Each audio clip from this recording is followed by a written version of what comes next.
महाराज जी, आपके चरणों में कोटि कोटि प्रणाम। महाराज जी, कर्म बड़ा या धर्म, दोनों के बीच द्वंद्व को कैसे सुलझाएं? आप समझ ही नहीं पा रहे। धर्म से ही कर्म जो किया जाता है वही कर्म है, नहीं तो कुकर्म है। जो धर्म रहित किया जाता है उसे कुकर्म कहते, उसे कर्म थोड़ी कहते। कुकर्म कुकर्म। जो धर्म युक्त कर्म किया जाता है उसे धर्म युक्त कर्म को कर्म कहते, शुभ कर्म में आएगा। और जो धर्म से रहित कर्म है वो तो कुकर्म है। तो आप क्या समझते हैं कि कर्म बड़ा कि धर्म बड़ा? अरे भैया, जो धर्म से युक्त कर्म है वही कर्म है, बकाया सब कुकर्म है। आप देखो, जैसे आप बात करो, जैसे देखो पत्नी है और पति है, दोनों का धर्मयुक्त संबंध है। जो पत्नी के साथ क्रिया है वो धर्मयुक्त है, इसलिए पाप नहीं है। और वही किसी और की पत्नी के साथ क्रिया हो गई, कर्म तो वही है, तो कुकर्म हो गया ना। धर्मयुक्त कर्म हुआ तो वो निष्पाप है, और वही कर्म दूसरी स्त्री के साथ हुआ तो पाप बन गया कि नहीं बन गया? कुकर्म हो गया। जो धर्मयुक्त कर्म है वही कर्म है, और सारा का सारा कुकर्म है। महाराज जी, धर्म क्या है? धर्म जो शास्त्र और संत महात्मा जिसका प्रवचन करते हैं, निर्णय करते हैं, तस्मात् शास्त्रम प्रमाणन्ते कार्याकार्यो व्यवस्थितो। क्या करना चाहिए क्या नहीं करना चाहिए इसका शास्त्र निर्णय करता है, इसका संत जन निर्णय करते हैं। इसलिए सत्संग सुने तब पता चलेगा कि धर्म किसे कहते हैं और अधर्म किसे कहते हैं। और दूसरी बात, हम कई बार एकांतिक में कहा कि सबके हृदय में परमात्मा विराजमान है। जो ही अधर्म करने चलोगे तो पहले एक झीनी सी आवाज आएगी, ए गलत करने जा रहे हो, ये पाप है। अब उसे ना सुनो तो कर डालो मनमानी, फिर वो हो जाएगा। अंदर सबको भगवान संकेत करते हैं। आप देखना, कभी गलत की जब आप कोई बात सोचोगे तो ये अंदर आ जाएगा, ये गलत है। वो जो ज्ञान दे रहा है वही परमात्मा सबके अंदर बैठा है। इसलिए सत्संग सुनना चाहिए, शास्त्र स्वाध्याय करना चाहिए, जिससे हमें पता चले कि हमारा धर्म क्या है। और साधारण बात तो सबको पता है, हमारी बहन बेटी की तरफ कोई गंदी दृष्टि से देखे तो हमको अच्छा नहीं लगेगा, तो हम किसी की बहन बेटी की तरफ गंदी दृष्टि क्यों देखें? हमारा कोई अपमान करे तो हमें अच्छा नहीं लगेगा, तो हम दूसरे का अपमान क्यों करें?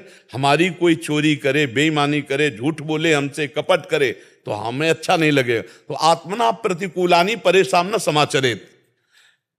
कुछ बातें तो ऐसी हैं जो स्वाभाविक आपको पता है, लेकिन आप अपनी बहन को बहन समझते हैं, दूसरे की बहन की तरफ दृष्टि गंदी डाल देते हैं। आप अपने तो ईमानदारी का व्यवहार चाहते हैं दूसरे से, लेकिन दूसरे के साथ बेईमानी करने में आप चूक नहीं करेंगे।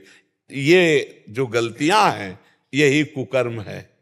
महाराज जी, जैसे कर्म करते हैं तो नहीं, कर्म करते हैं किसके आधार पर? उनके प्रति, जैसे मतलब मंदिर नहीं जा सकते या फिर हम मंदिर जाना केवल बात नहीं कह रहे, हर कर्म अपना कर्तव्य। जैसे आपका बच्चा है, उसको डांटना, उसको संभालना, उसको पढ़ाना, ये आपका कर्तव्य है, ये आपका धर्म है। आपकी पत्नी है, उसकी कामना पूर्ण करना, उसके अनुकूल चलना, उसके अनुकूल चलना और उसको धर्म के अनुकूल चलाना, ये धर्म है। आपके माता पिता हैं, आप जैसे आपका छोटी अवस्था में उन्होंने पालन किया कि नहीं, ऐसे आपको अब चाहिए बूढ़ी अवस्था में उनका शौच फेंकिए, उनके कपड़े बदलिए, उनको भोजन पवाइए। ये धर्म कर्म है, और इन सबके पालन के लिए मेहनत करके कमाइए। किसानी के द्वारा, नौकरी के द्वारा, व्यापार के द्वारा कमाकर अपने परिवार का पोषण, ये धर्म के अंतर्गत आता है, ये धर्म कर्म के अंतर्गत। धर्म को शायद ये जैसे इन्होंने लिखा अच्छे कर्म क्या धर्म के मार्ग पर ले जा सकते हैं, मतलब ये शायद हमें लगता है धर्म को केवल मंदिर पूजा पाठ को समझते हैं क्या? गुरुदेव, जैसे गीता के अंदर लिखा है कि धर्म का मार्ग पे चलने से ही आपको सारे पापों से नष्ट होते हैं आपके। तो क्या जैसे आज मैं कर्म कर रहा हूं, जैसे मेरे पिताजी के नहीं, आप उसे धर्म को कर्म को अलग बोल रहे हैं। आप एक बेटा हैं तो आपका धर्म बनता है अपने पिता और माता की सेवा करना। आप एक पति हैं तो आपका धर्म बनता है पत्नी का पोषण करना। आप एक पिता हैं तो आपका धर्म बनता है आपके पुत्र का पालन करना। एक भारतीय हैं तो आपका धर्म बनता है राष्ट्र में प्राण समर्पित करना। आप इस बात को समझिए कि आप जो कर्म और धर्म को अलग अलग कह रहे हैं तो ऐसा नहीं हो सकता। कर्म और धर्म एक ही बात है। जो धर्म युक्त है उसे कर्म कहते हैं, पहली भाषा में हम बोले थे आपको शब्द में, और जो धर्म विरुद्ध है उसे कुकर्म कहते हैं। अगर धर्म से विरुद्ध है तो आप अपने माता पिता को गाली देकर थप्पड़ मार दिया, कुकर्म हो गया। हो गया नहीं हो गया? तो धर्म हमारा कहता है कि हम बेटा हैं तो उन्हें भगवान की तरह माने। धर्म हमारा कहता है कि पत्नी ने पूरा जीवन समर्पित किया है तो उसकी 4 बातें सुन लें और उसकी कामना की पूर्ति करें, क्योंकि पाणी ग्रहण हमने लिया, पत्नी ने नहीं, हमारे हाथ में रखा गया है इसे। पाणी ग्रहण का मतलब होता है आज से मैं तुम्हारे पूरे जीवन का निर्वाह करता हूं। अपना धर्म पालन करना। हम लोग क्या करते हैं कि अपना कर्तव्य भूल करके सामने वाले के कर्तव्य, कि ये पत्नी तो इसका क्या कर्तव्य बनता है, ये बेटा है तो इसका क्या कर्तव्य बनता है, ये माता पिता है इनका क्या कर्तव्य बनता है, हम ये भूल गए कि इनके प्रति हमारा क्या कर्तव्य बनता है। अगर हम अपने कर्तव्य का पालन करने वाले हैं तो वही धर्मात्मा पुरुष है, जो अपने कर्तव्य, और अपने कर्तव्य पालन के लिए जब आप कर्म करते हो वो परम पवित्र सत्य और धर्म में कर्म होता है। और जब आप अपने कर्तव्य को भूल करके कर्म करते हो तो वो कुकर्म बन जाता है। समझ पा रहे हैं आप? महाराज जी, धर्मयुक्त कर्म करने जी का फल क्या ये हो सकता है कि संत संग से प्रभु की प्राप्ति का मार्ग मिल जाना? बिल्कुल बिल्कुल। धर्मो रक्षति रक्षिता, उसके कदम कदम पर धर्म रक्षा करेगा और उसे संत संग मिलेगा, उसे शास्त्र स्वाध्याय की बातें मिलेंगी और भगवान के मार्ग में जाएगा। धर्म उसे भगवान तक पहुंचा देगा। और अगर वो धर्म रहित कर्तव्य कर्म छोड़ करके कर्म करता है तब वो तो पापाचरण, वो तो भ्रष्ट होता चला जाएगा, नष्ट होता चला जाएगा। और सबसे बड़ा धर्म है मनुष्य धर्म। ये समाज का कर्तव्य है, हमारे द्वारा कोई भी समाज में दूषित वातावरण न पैदा होने पावे। हम मनुष्य हैं, पशु नहीं है। कहाँ देख रहा है समाज? ड्रग्स पी रहे हैं, हुक्का पी रहे हैं, शराब पी रहे हैं, ये girlfriend boyfriend live in relation गंदे गंदे आचरण कर रहे हैं। ये कहाँ कुकर्म में जा रहे हैं? ये धर्म है? ये कर्म तो हो रहे हैं उनसे, लेकिन कौन से कर्म हो रहे हैं? कुकर्म हो रहे हैं। धर्म आचरणों का त्याग हो रहा है। माता पिता की अनुमति के बिना वर का वरण कर लेना, माता पिता को असंतुष्ट करके किसी के साथ भाग जाना वासना पूर्ति के लिए, ये सब कुकर्माचरण तो हो रहे हैं। इनके जीवन कभी सुखी नहीं हो सकते। आप देख लेना, ऐसे जो धर्म का त्याग करने वाले हैं वो कभी सुखी नहीं हो सकते। अंततोगत्वा ऐसे बच्चों को एक ही परिणाम समझ में आता है। देख रहे हैं समाज को, आप देख रहे हैं। इसीलिए हम कह रहे शास्त्र और धर्म के द्वारा जो कर्म किया जाता है वही कर्म है, नहीं कुकर्म है। वो कुकर्म सत्यानाश कर देगा, सर्वनाश कर देगा। बहुत बुरी तरह जीव का पतन हो जाता है, बहुत बुरी तरह। इसीलिए बहुत संभल कर धर्मयुक्त आचरण करे। ये जो बच्चे आजकल नहीं है ना, कि 4 दिन का परिचय है बॉयफ्रेंड से और 20 साल तुम्हारे मम्मी पापा तुम्हें पढ़ाए लिखाए खवाए पियाए और 20 मिनट में तुम उनको ठुकरा के चल दिए। वो 4 दिन का आंख मिलाने वाला लड़का तुम्हारे जीवन को जानता है, तुम्हारे जीवन का निर्वाह कर देगा। केवल वासना की पूर्ति, इसके बाद देखना फटे कपड़े की तरह तुम्हारा जीवन हो जाएगा। जो आज के बच्चे मदान धो करके मनमानी आचरण करते हैं, देखो कुछ कलयुगी माता पिता की बात हम नहीं कहते, नहीं, कोई भी माता पिता अपने बच्चे को ऐसी जगह जाने देगा जहां वो सुखी रहे। हमने देखा है कर्जा लेकर अपनी बेटी का ब्याह करते हुए, कर्जा लेके।